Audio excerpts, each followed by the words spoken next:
This is an introduction for homework for Chapter 2, which talks about the productivity.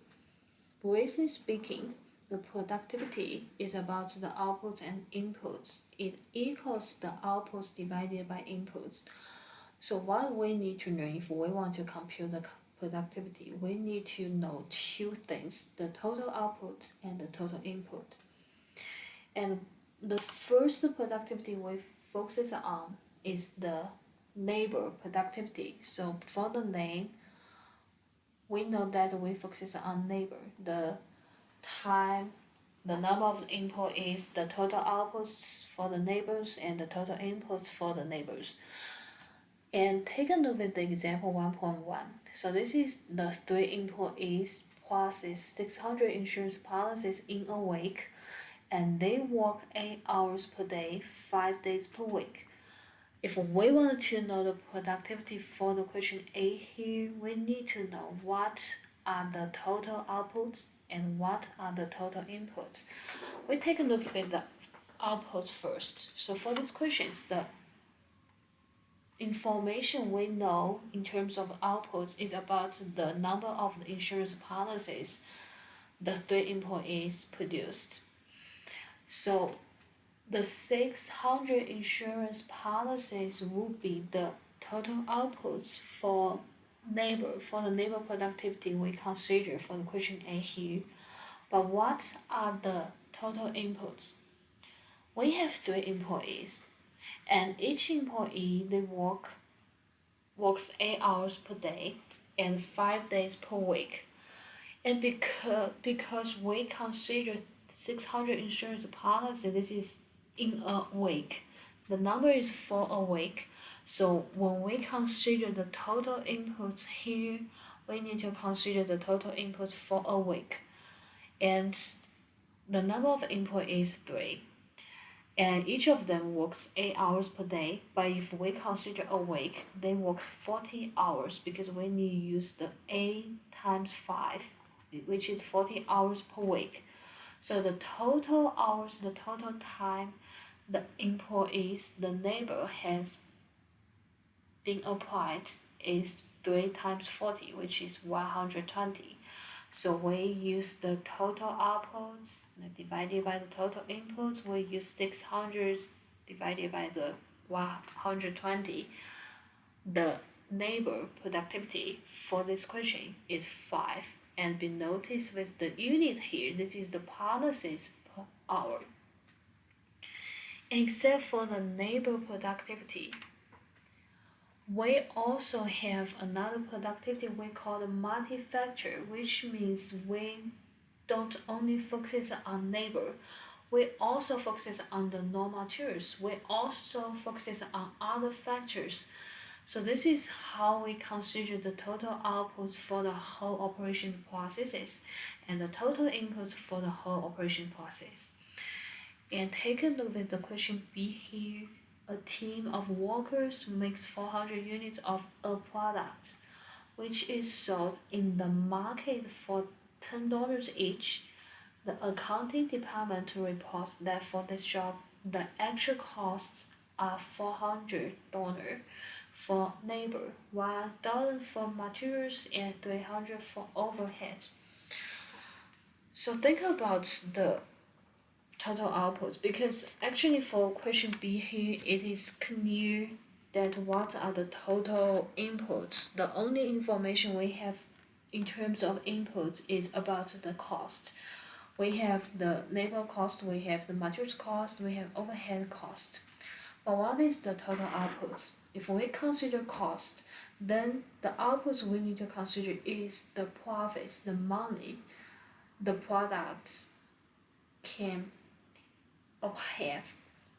So what is the total outputs, which is the value of the output here? Because the team makes 400 units, and each of them value $10. So the total outputs for this question B here would be 400 times 10, which is 4,000. And the total cost, the total input is the total cost for all the labels, materials, overhead. So we just plus all of them. sum all of them together. So we have 400 plus 1000 plus 300, we have 1700. And the multi-factor productivity will be 2.35 for question B here. And this is examples. Now let's take a look with another solved problem. So the student tuition at Boring University is 150 per semester credit hour. The state supplements school revenue by 100 per semester credit hour. Average class size is a typical 3 credit course is 50 students. Labor costs 4,000, materials cost 20 per student per class, and overhead 25,000 per class. And this is like we have two questions overdue. The first one we consider the multi-factor productivity, and the second question is talks about the labor productivity if we know the instructors, the average hours, and for the 3 credit class of 50 students, which is same here. So we can think about each of them respectively. For the multi-factor productivity, like the example here, we just need to consider the total outputs and the total inputs if we want to know for the cost process. The multi-factor productivity, the value of outputs will be the total money it will be for per class. So we have 50 and each class is 3 credit hours, and this is the total value, the total revenue for this course. So 150 tuition and 100 state sports, sum them together, so which is 250, and this is the total credit hours for those 50 students for this course. So we times them together, we have 37,500 per class.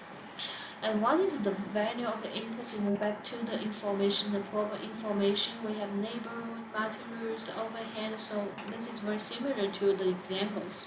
We just sum the cost together. We have 30,000 per class.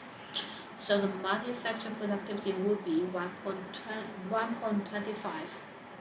And what if the neighbor productivity for this question is if we know each instructor works an average of 14 hours per week, the total input will be different because we consider neighbor productivity. The outputs for this problem doesn't change, it's still 37,500 per class. This is the total value for this course. If we have 50 students and this course is 3 credit hour, but the inputs has been changed because it's not the value of the total cost because we only consider the neighbor. The neighbor we have like they have a 40 hours per week as the average hours they work. So we have 16 weeks per class. We just used 14 times 16. We have 224 hours per class. The neighbor productivity will be the output divided by the input, which is 167.41 per hour. So this is how we calculate, how we compute the neighbor productivity and the multi-factor productivity. The key points for this kind of problem is you need to figure out what kind of productivity you focus on. If you only focus on one factor, for example, the labor, so the outputs and the inputs should be related to the labor. And if you focus on the multi-factor, you consider all the key aspects of the inputs and outputs, then you need to consider all of the dimensions. You need to sum all of the inputs together and to have the total outputs. So this is the introduction for the homework for chapter 2.